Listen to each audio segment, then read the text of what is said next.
I'm going to put this little microphone on here. Sure. Is that okay? His time hasn't started yet.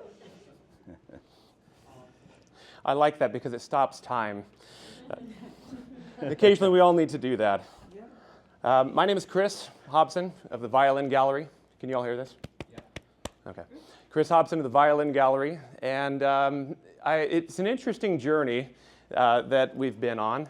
I say we because I've always had a partner in crime, and I've been saying we since the beginning because I met my wife on a plane headed to Kuwait just before the Iraq War started.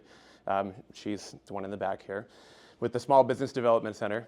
So convenient to have the person you share a dinner table with be also the person who helps you with all the silly parts of the business. That's what I call them. There's nothing silly about it. It's all very serious business. But what I do is I am a violinist. I've always used music to help me out in different situations in life. What my business does, we have a focus on helping beginner to professional level instrumentalists maximize their potential by finding the right instrument. A lot of times there's a pairing process that goes on. I call it instrument dating, where people will walk into the store. First of all, my clientele, they don't walk in off the street. They don't drive down the road and say, hey, I need to start the most difficult instrument in the world today. They say, I'm going to go get a drink at Swig. I need a burger, because that smells great. So the people who come to me, they're looking for me, which I thought was a great business model in the beginning. We started out in the Orson Pratt House. It's the oldest standing structure in St. George, built in 1862. I hear 17 wives and 45 children were raised in that house. Well, the wives helped the 45 kids, thing 1 through thing 8. Where's kid number 8? Oh, he's up in the tree across the way. So it was an interesting place to be in historically. We recently moved to the Morris House in Green Gate Village. We're in the historic district downtown, just off of Tabernacle Street, across from the Commons area, the Carousel, right next door to Judd's. So it's kind of like time traveling. You go into this little village and you feel like you stepped into a Jane Austen novel, where there are, 17 wives and 45 children instead of Mr. Darcy and, So what we do is, with my specific expertise, I've played the violin for 40 years. After Iraq, it was a necessity. It was something that I needed to do. It was more part of a therapeutic, it had a therapeutic value for me, more than I thought that it might, because everything turned on its head with the PTSD after I got back. 1 in 4 veterans suffer from it. And I luckily had something that I could fall back on and keep myself grounded. So what I do is I take scientific methods to improve the buying process. So you walk into me, Chris, I've played the violin for 15, 20 years. I love my instrument because of this, this, and this, but I wish it had that, that, and that. I created something called the Tonal Quality Matrix, where somebody tells me they love the power of their instrument. They love how responsive it is. It plays really well. But my stand partners, it sounds so much warmer than mine. I wish that mine sounded like that. So every tonal quality that an instrument has, power, richness, warmth, depth, resonance, responsiveness, smoothness, clarity, brilliance, all these different qualities are all ranked on a scale of 1 to 10. Then averaged together, and that gives me a tonal quality rating. But I can identify individual metrics for what that individual player wants, and based on what they suggest, I can look at my graph and pull up 3 to 5 instruments. I line them up. They play them all in the same way, same intensity, same vibrato. I tell them, don't change anything. Let's eliminate all variables. And then that's where the magic happens. I don't sell instruments. The people who show up to buy an instrument, they start dating these instruments and say, I don't know what it was about this person, but they made me feel more like myself. They made me feel alive. It sounds like you're reviewing a date with your mother, but you haven't brought the person home yet. So they try out the instrument, they choose one on a metaphysical level that connects to them. And I'm the one who matchmakes, so to speak. I'm kind of like Ollivander in the wand shop on Harry Potter. The wand chooses the wizard. I just have to put the wand in front of them, see which one blows up something and which one makes beautiful music. So it's a very custom process, but it's for students, it's for parents, for teachers. That's my bread and butter. I kiss the backside of teachers, don't tell them that I do that. But I think they kind of know. I show up to their classrooms, I pick up their instruments, I drop them off at their place of work because they're busy. It's tough teaching 25 kids to not be screeching on that thing at the same time. But I help where I can with the expertise that I have in music. And also professional musicians. I've played with the Southwest Symphony, the Utah Symphony. My younger sister still plays with them. Iraq took my hearing. Can't say time out. Let me put in some hearing protection. I'm a violinist, you know. Maybe if I brought my violin, the war would have ended sooner. But it's perfect for my situation. A lot of veterans come back and they lose themselves, they lose their wife, they lose their husband, they lose visiting rights, they lose their sobriety, they lose so many things. When you say thank you for your service, you're not thanking the veteran necessarily for going to war. War was the easy part. I'd do war any day over the consequences of losing yourself afterwards. In front of my therapist one day, I took off the other dog tag. I wore these in Iraq. I took the other dog tag off, and that's the one you take off when a soldier dies. And I said, let's just be normal about this. I'm just going to do what normal people do when they lose a beloved dog or a parent or, heaven forbid, a child or somebody else that we love. I'm like, Chris didn't come back. So I took it off in front of him, and I said, you're fired. I love you. I gave him this big bear hug. I'm like, thank you for all the years of help. But I'm ready to move on, and I'm going to be angry. I'm going to honor him. I'm going to mourn him. I feel like I needed to have a little Viking ritual and send the ashes to the stars. I needed to burn something. Now I just burn up old violins. It sounds like a book burning, but it's not as sacrilegious. I literally send the ashes to the stars and keep some of them so I can do an antiquing effect on some of the violins. So they do move on. So I had to face these PTSD challenges for, it's been over 20 years now, and people say, oh great, the shop, you're cured, you come to this music store every day. I said, but I'm doing this without psychiatric medication. Until the last 5 weeks, I've done it without therapy.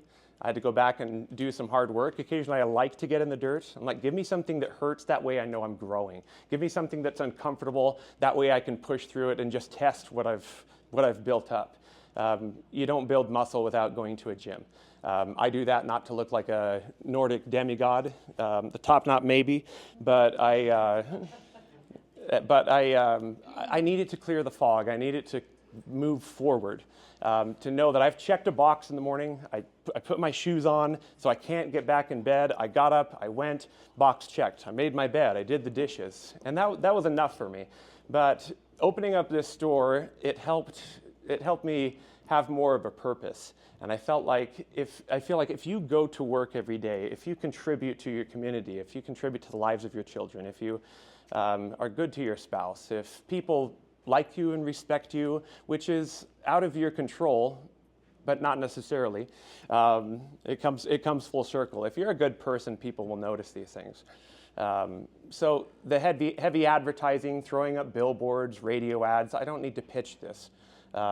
People come to me, they know that I'm sincere, they know that I nerd out on a very different level on these instruments, to the point where I can look at a violin and tell them which country it came from, what style it was made after, which Italian or French or German master was it inspired by, or who actually made it. I have some instruments in my store that are up to 376 years old this year. As soon as you walk in, there's a 100-year-old French and German cello on the wall. Amazing instruments, price of a house in some cases. I play on one that is right around the 8,000 mark, so you don't need to spend money on one that is the price of a house. If you are considering putting your children in violin, it doesn't have to be that expensive. But I started teaching violin lessons from home in the beginning. That at least gave me something where I'm like, I'll make a few bucks here and there. I've got some people. My wife let me cut a hole in the side of the house so they can enter right into the office studio area and do violin lessons. And that worked well with the PTSD symptoms. But my passion for music, it turned into a mission to serve others. I started noticing that there was a problem, that they were getting these blue and pink and purple glitter finish violins. We call them VSOs, violin-shaped objects. they're just not set up properly. And when you're playing, quite literally the most difficult instrument to learn on the planet, I wanted to set them up for success instead of failure. If it's not set up properly, the child they will naturally get uncomfortable. They will not enjoy their experience in the beginning because it sounds like you stepped on a cat when you start playing, and parents start buying earplugs, and then you just feel bad about the whole thing. But if I can maximize the quality and the attention that they get and help them have a better experience when they're starting up with more support for both the parents and for the student, then I figured it'd be better than walking into, according to my market research, which is me walking into different music stores in the area and playing the parent that wants to invest in a nicer violin, and I asked them questions, but I wasn't getting what I wanted. But typically they'd walk in and they'd get a guy who played the trumpet in junior high, but they have a cello player who works on Thursdays, and he can come in and he can draw the bow across the strings of the violin, so you understand what's the difference between a $1,000 and a $2,000 violin. Where I can tell you about the grain of wood and the high altitude, slow growth tonewood forest that the tree grew in for 150 to 300 years before it was cut down, and then aged naturally in a tonewood bank for 5 to 40 years, sweet spot being between 18 and 23 years, and what the tonal quality of that individual instrument will be just based on these little lines in the wood. They know that I'm so passionate about it that they get too much information sometimes. And I don't apologize ever for talking too much. I will never apologize because I was 15, 20 years inside talking to diaper babies, my little kids, which I love, but you get anxious to get outside and talk to adults every once in a while. My wife helped me open the Violin Gallery in 2022. Since then, it has transformed into a place that I go every day just to build back up, to give back to the community, to help myself mentally, to help the kids mentally prepared to play a very difficult instrument, and to support the musicians. It's transforming into a place where I am pivoting everything into some of my other passions, which are helping other people, which are writing. I was an English creative writing minor in music. But not that I'm biased or anything, but I love violin, but I also love reading and writing and poetry. I have complete works of Jane Austen right next to the complete works of Stephen King, which is very difficult to do because he's so proliferous in what he writes. He writes a lot. But recently, just this past week, I was at Utah Tech's Fire and Ice Gala, where I played and then auctioned off a violin called the Banner. I designed the back of it so it had an American flag on the back of it. This is one that's in the process right now this one's actually being carved instead of burned, but you can see the texture in the back of this. This is the anchor. Anchor is a big symbol. It's on my wrist. It's on my ring. It basically means, pardon my French, hold the hell on, because life is a storm, and occasionally you need something more to hold on to, because there are situations in life where your mind is going to be telling you that your wife and children or your significant other are better off without your drama. Everybody gets to those places, and I say you better have other things that help you hold on when you're literally or figuratively toes on the edge, finger on a trigger. Not to be too graphic, but people get there. And having something like writing or music or knitting or corgi puppies or motorcycle riding or hitting the stupid ball into the stupid hole, anything that makes you feel more like you than anything else that you do, that when you're doing that thing, you are grounded, all the noise goes away, and the only thing you can focus on is that stupid ball. I mock it because I just started playing golf. But when you do those things, those are your anchors. Those are the things that bring you back and make everything else, with all the noise in the world, come back to center. So a lot of different events. In the future, obviously working on increasing store sales with exports and imports and things being the way that they are. I don't get political until it messes with my music and the arts. But it's difficult to import 150 to 300-year-old tonewood from a tonewood bank in Europe when Europe will not send it. It's difficult to import Mongolian horsehair for the bows or Pernambuco wood from Brazil without being able to get it here. So just increasing the sales, bringing in employees that can assist me with some of the repairs and restoration projects, and then transition into more public speaking engagements where I'll continue to play and speak. I have several books. One of them just got accepted, traditional publishing by a publishing house out in New York. They're already talking about a young version of Ben Affleck to play me in a movie, and I shouldn't say a younger version of my wife, but she's not here, is she? She had to duck out to play a young Jackie. She was 19 years old when she deployed. Volunteered 3 times to go, so she's pretty awesome. And then just to continue to do these events and bliss out on music and writing and helping other people. So in the future, what I need is, as I'm doing this transition, I've even looked up Toastmasters, looking at public speaking engagements to help me organize my thoughts so I'm not so scattered, to focus my message into what I really want to give to my audience. Because I think the story is there, but I realize that I'm lacking. But I'm willing to stand in front of people and fumble around until I say, hey, this worked, this didn't. I love a good teacher. And I tell children that I like teachers that are mean, not cruel, mean. They will say, that was lousy. But they won't just say, that was lousy. They'll say, that didn't sound very good. You know it can sound better. I know you could sound better because what you need to do is practice this. But they don't always say that. They'll say, you need to adjust your wrist. You need to flatten this finger out. Hold your bow more like this. Get up on the edge a little bit more. I appreciated the teachers that would give me feedback that was direct and blunt and then teach me how to change it and improve it. And that's what I'm looking for from the community more than anything. I'd like to get into more public events. I've been to a few of them, but it's usually a 5-minute little presentation, or I talk a little bit about my Iraq war experience. People want the love story. They want the, how did you recover from PTSD? And I say, I didn't. I said, but I purposely go to the grocery store without my service dogs. I purposely go without medication so I can feel the full range. I purposely put myself in the fire just so I can feel it and feel alive rather than numbed up. With a lot of self-awareness at that point. I know when I need help. But I'm looking to expand my network throughout the country. I'm already looking at a West Point graduation. A little intimidating, a little bit more highbrow than what I'm used to. But I feel a lot more comfortable going out and doing these things. But those are the things that I'm asking for more than anything.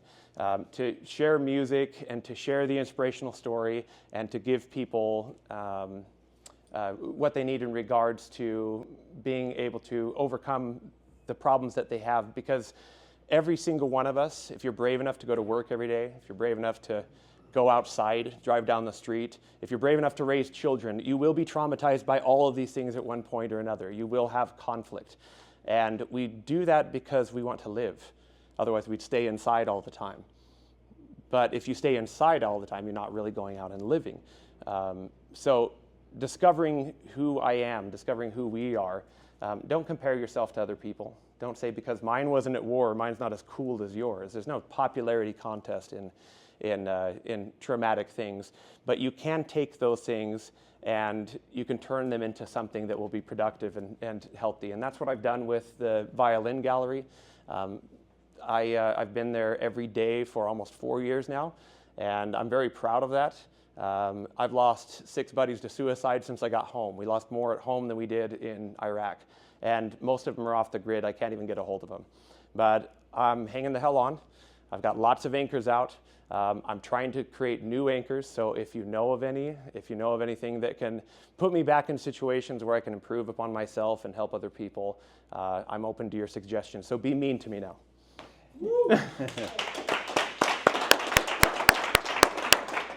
All right, we have a few questions here, so just kind and we're over, so I'll be brief. Yeah. Go ahead. Chris, your story is moving and compelling.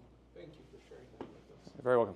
I remember when my kids were young, there seemed like there was a business in town here called the Piano Gallery. I don't know if you've ever heard of that. I've heard of that one. Yeah. There's a lot of there's 6 locations in Utah. It did actually inspire. I said they focus on pianos, organs, keyboards. I'm like, I want to focus on orchestral string It instruments. seemed like the place we went was owned by the piano guys. And Yeah. I'm wondering if you have a YouTube channel. I don't. I have a YouTube. I have social media. I have never logged into TikTok, even though I have one. I have a YouTube page where I've posted brief instructional videos, how to tune a violin, how to rosin a bow, things like that. But nothing so far as anything that I've played or recorded. Well, the reason I say that is because I would imagine when you showed that picture of your shop, I can imagine people like flying into town to come talk to you and be at your place. I've made some videos that are really poor quality and stuff, and I don't have any talent for anything. It's like how to turn my car into a camping vehicle or something. It's gotten all these views, and people contact me. I like you more already. That sounds great. I've got an old crappy van. Let's do it. Yeah. But I mean, you have a super high quality, service product, whatever that is. I think if you put that out on YouTube, it gets you some reach that's just unbelievable. I believe you. Agreed. Agreed. Anybody else agree with that? Question back there. So I first want to start out by saying thank you. When my daughter, she was going into music, I brought her to your shop. My husband and I both brought her into your shop, and we walked up the stairs, and I'm like, I don't know if we're in the right place. The new location's great. Yeah. So we went up, and anyway, you were so patient, and you were so, just in the way that you helped her, and it was about her. It was about her experience, and not really about Randy and I, who were standing there. You were like, no, we're going to find you the perfect violin. And she tried so many different ones, and you were just helping her to discover, what feels more comfortable.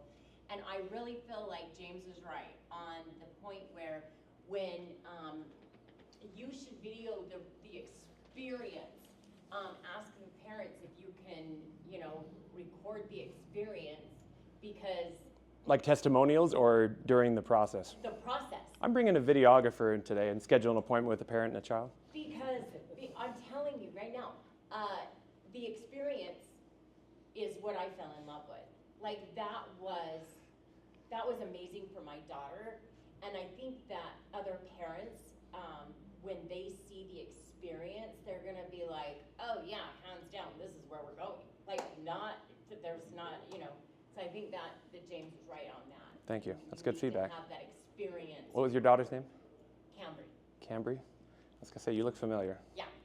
Thank you though. That's It good. was- it That's was good years feedback. ago. It was years ago, but yes. So highlight more of that experience for parents and let them know that they're not buying from the trumpet guy who has a cellist who comes in on Thursday. Yes. Okay. Right. Yeah. See, I could go anywhere to do a code plunge, right? But I choose to go to the plunge because Joe Gadd, right? He makes the experience perfect. He has your tea waiting for you when you get out of the cold plunge. They bring you in liquid IV that you drink while you're in the sauna. Yeah. It's the experience, right? Yeah. I can go anywhere. I could go to the gym. I could go to Vasa, but I choose to I go to Vasa. plunge because cheap. because of the experience. I'm paying for the experience. I'm paying for the whole package. Yeah, and nothing highbrow, nothing that feels exclusive, but you know that the information that you're getting is very exclusive from somebody who's passionate about it. I've played for 40 years this year. Happy anniversary me. I want that to show. So Yes. that's good feedback. So Thank you. highlight that. Yeah.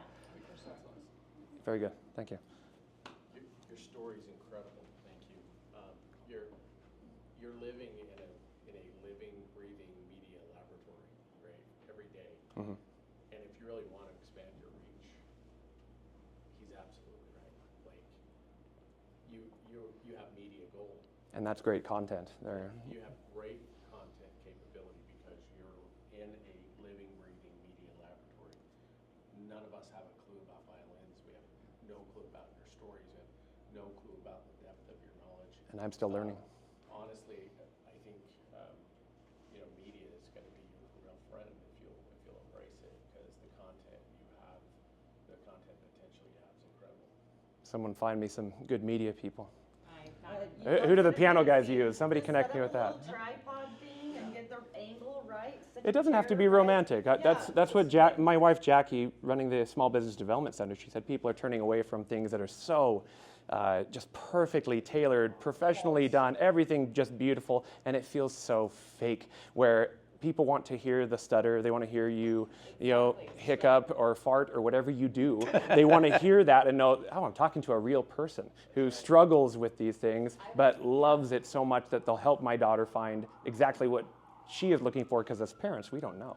Well, I would say also, besides the daughter, when I'm seeing this, I'm thinking, like, I'm 57 years old. There's people that I play tennis with and whatever. They would literally get on an airplane and pay $1,000. If they're violin people, they spend hundreds on a freaking pickleball paddle. Yeah. And so you'll have people that will fly in from Miami to Or come Boston talk to last week. Someone flew from Boston with their great-great-grandfather's violin to have me do it. And everyone was saying, don't they have Luthiers, someone who makes violins, guitars, wooden instruments, don't they have those in Boston? They probably have great ones. But they wanted to come here. Yeah. The To me. piano guy's marketing guy, I think, presented last week, right? Isn't Jacob? Was it Jacob who presented last? Yeah. So And they're slow, and Piano Guys is slowing down. Stephen is taking the cellist is taking a little bit of a break right now, so they're both taking a break. So maybe I need to contact this guy. Go ahead in the back. So first, thank you for your service and what you're currently doing as well. And I think what I'm hearing is that the Violin Gallery is the secondary thing. You are, I am the project, and you're the product. but I want it to actually benefit other people. I don't want to be pompous. I don't want to be the know-it-all. I want to be the guy who loves to say, I don't know. So as we're talking, one example comes to mind, which is the NPS, or not NPS, sorry, PBS show Chef and the Farmer, where they did a documentary about the lady who went back to her hometown. She's a world-renowned chef, and she tried to start a business in Kinston, North Carolina. And people flock all over the world just to go to her place. And Kinston, North Carolina is a crap hole. I've been there. You can, and I hope that's on record. Like, it is. There are more pigs. So we're not buying real estate there or in Iraq or Iran right now. You Okay, would not great. go there, and people fly, like, international travel there. You are the story, and that's where, like, when you're looking at your branding, and as you're kind of thinking about doing more public experience, like public speaking, I would just, in conjunction with these comments, which is Violin Gallery by you. You are the product, not just Violin. Because Violin Gallery to me is like Piano Gallery. It's like you're one of the big boxes, which are not, like, it's such a unique offering. And also, knowing your niche and your story is so compelling. And so the more you market yourself, the better you're gonna see success. Buying the story, as well as the expertise. Let's but- go back there, one more question, and then we'll wrap it up here. To kind of go along with all that, something that's been really big recently is a lot of POV videos. I feel like your passion and your knowledge, people, I like to be educated. I've been watching like guys disassemble transmissions, talking about the types of transmissions, putting them back together, and he just has like Making hats, restoring World War II Yeah, and tools, just chatting, just and it's some like- of these other people may not know what POV is. point of view. Yeah, so I just wanted to help you guys.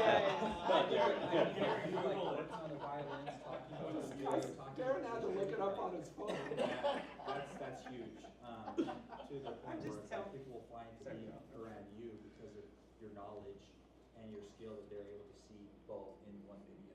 And it can be Maybe watch a full restoration of an old instrument or something like that. 2 hours watching. That's good I'm feedback. sure- I would suggest making a kind of a mesh of all of it, your playing skills, your therapy, your advice, because the things that you have to say are beautiful, and your education.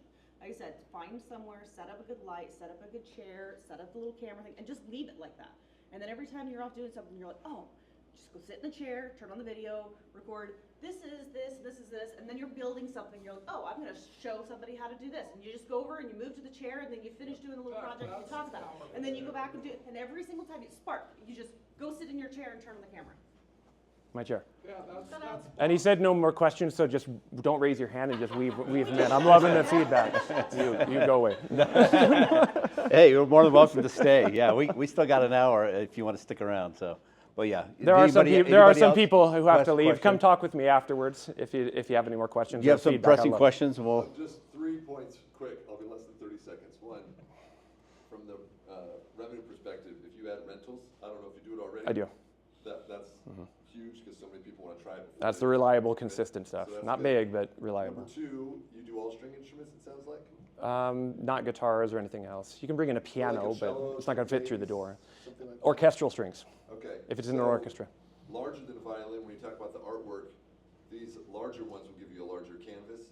And so if you start turning that into a creative outlet as part of the video. Largest has been a back of a cello. Yeah, So far. so like that would be pretty No cool. double bass, they're up here. Yeah, you've got a huge canvas on those. And then third, the largest influencer in violin lives in Utah. Her name's Lindsay Yeah. Stirling. She's inspired an entire generation. Of She's done the girls. moonwalk through my shop before. So connecting with her, partnering with her, working with her in any way, shape, or form, like a collab video where she's in your shop while you're doing something, any way where you could connect with them, her whole team or anything like that, I would strongly recommend. Those are the connections I asked for. If you know a guy who knows a person who knows a gal who is pals with Lindsay, sure. You need to add your name to your logo. So Violin Gallery by Chris Hardwick, whatever your last name is. Okay. Hobson. Like a But- cologne brand or something. Yeah, add that to your logo By for Chris. sure, because it's you. Everyone's saying it's you. So it needs to be Violin Gallery by I could do a cologne, kind of a woody, earthy scent. Violin shop, for men. Okay. No, okay. yeah. Very good, thank you. Anything else? Okay. Thank you all so much. Yeah, Great and feedback. feel free to stick around for the next hour if you want to network and talk and Good job, Chris. ask more Yeah, thank you, questions. sir. Thanks for inviting me. My